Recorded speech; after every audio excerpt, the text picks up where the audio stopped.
cards. It's a company that does the card system for you. You also want to get an unpaid sales force, anybody that's going to talk about your business. I know I talk about Karen doing it for me quite a bit. She's always telling people, you know, this is Wendy and she's our marketing director, and if you want to know anything about social media. But another person that is good at helping me is my mom. I don't pay my mom to go and tell other people, use my daughter. I have this client, one of my coaching clients, a ministry, and this is a flyer. My mom gave out more of her flyers than anybody else I know. Any business card, any new flyers I come up with, when she comes over and sees it, she takes them and she gives them out. That's unpaid sales force. How many people can you get to do that for you? Okay? We're all members of Georgia, correct? Except for you. But you can become a member. And it's really good to become a member because the classes become free. A lot of classes are free and the general meeting is really important. But consider becoming a member of Georgia. And then when you learn the systems here, you can think about doing something similar there. And then you won't have to travel. Get connected with as many associations as you're going to go to consistently. It makes no sense to become a member and then to never show up. Or to become a member, show up and not speak to people. You got to make yourself vocal and known. Teleclasses, like this type of a class. Can you set up anything like this and run it once a month? Can you do anything like this? Can you do a workshop? Can you invite people to your house on a monthly basis and just have a way of collecting people where you're in front of the room and you get to speak to them? How many ways can you come up with things like that? Articles and videos. Okay, can you get somebody to shoot a video for you? I know right now you can use smartphones. That's a very inexpensive way of doing it. Do a few of those, but you still want to get professional people. And they're not as expensive as you think they have to be. If you need to know people, videos, articles, let me know. I'll be able to direct you to some people. And then of course we went over your irresistible offer. So I just wanted to go over that. You can write notes, please, because some of the stuff I'm saying may not make that much sense, or you may feel it's not that important. It will become important as you keep going. Why are you in real estate? Why are you a real estate investor? And what are you trying to accomplish? Who wants to share? Because I'm disabled. I want to buy, my wife and I, our first home, and I want to set it up legally so that if something happens to me in the future, that it'll never be taken away from her. And I've been talking to some of the attorneys that are here in Georgia how to do that. Awesome. Now, isn't that a great why? I think it's probably similar to what a lot of other people at Georgia are trying to accomplish, and that's to secure my future, my retirement, get some positive cash flow coming in on an ongoing basis to supplement my Social Security, if we even have Social Security by the time I retire, and then have the freedom to enjoy my life, have a good quality of life. I'm a breast cancer survivor, so health insurance, all those things. Thank you. Wasn't expecting that, but in any event. But healthcare is costly, and especially if you're an entrepreneur. So just have that financial security.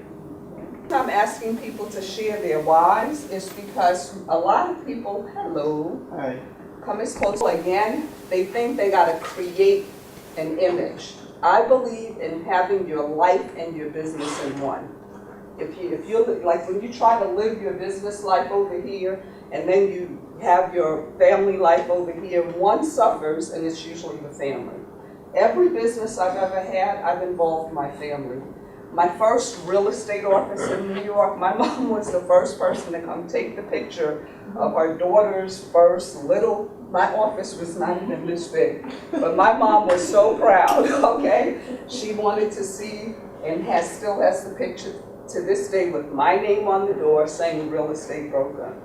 But I included everything. You gotta include everything. Don't separate your life. And that's what happens when you don't know your why and you cannot tell your story. What is your story?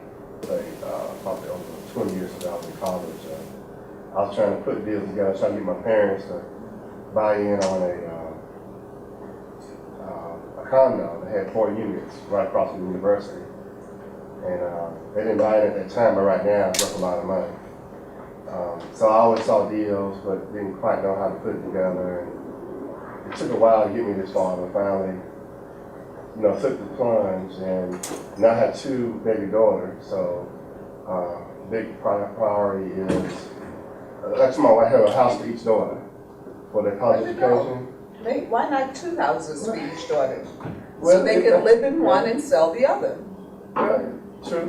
That as well. And then of course, told my wife, at least for I sell these for retirement. And those would be long-term, long-term investments. And so those are the big goals there. And of course, I want to have a lifestyle in this business as well. So I need to have cash flow also. But to me, speaking to you and speaking to William, I think you two would make a good part, like get to know each other. You and he could complement each other and help each other. That's what you want to do. You want to see who you can work with in the room. Get to know the people here. Most of the people I meet at Georgia, they really want to see you succeed. In New York, you're working 24/7. Atlanta people respect evening hours and weekends. But when I first came down here, I didn't know a lot of people. I lost money. I met people that didn't keep their word. When I came to Georgia, it changed all of that. I started meeting more credible people, attorneys that are still attorneys to this day, like Mike Florence. But you need to put your people, your teams together. And I want to go back to your why, because it's so important to have a why that you can turn into a story. That's your 30-second, your 60-second, your 1-minute commercial. If I'm talking to someone to try to get private money, or if I'm talking to a partner, or if I'm talking to someone about maybe cash flow game or something, it changes based on the objective, the audience and what I'm trying to do. Okay, so share one of them, any one of them. Like pretend like you're it? Yes. All right. Well, good morning. My name is Todd Campbell. I'm a real estate investor, part of Georgia REIA, and also run the Southside Group. But what I'm looking to do is buy and hold, get 2 properties in here. I'm also probably doing some wholesaling as well. What type of investment are you interested in? Awesome. Now see, he told his who he is, what he does, who he helps, why he helps, and then he turned it back to me. Most people, when they do their 30-second commercial, they're just telling you who and what they do, everything, and I want this, and I want that, and I want this, and I want that. You don't want to do that. It turns people off. And I like to call it verbal vomit, really, because when you do that, have you ever seen somebody and they've been drinking all night and they're going to throw up? What do? You have to back up. Exactly, you back up. And that's what happens when you just constantly puking all over people. I'm a real estate broker. I want this, I want that. They're not feeling any connection with you. So you definitely want to have a story you tell, give them as much information as possible, and then ask a question. And you don't want to ask questions like, do you have a house that do you want to buy a house? You want to ask them questions like that. What do? They're called open-ended questions, so the person keeps talking. And the more they talk, the more deals you will get. Now, don't think this is minute, because again, this is part of your marketing strategy to keep business coming at you. You always want to have your 30-second commercial, and at Georgia REIA General Meeting, we have to speak for, like, we network, we do a rapid networking, like real quick, and you want to get as many names and numbers as possible, and so you will have your 30-second commercial, get as many cards as possible, and then say to the person, I will contact you tomorrow, or always give them an option. Can I contact you tomorrow at 2 to 4, or is Friday next week better for you? Give them a choice so they choose. That's very important.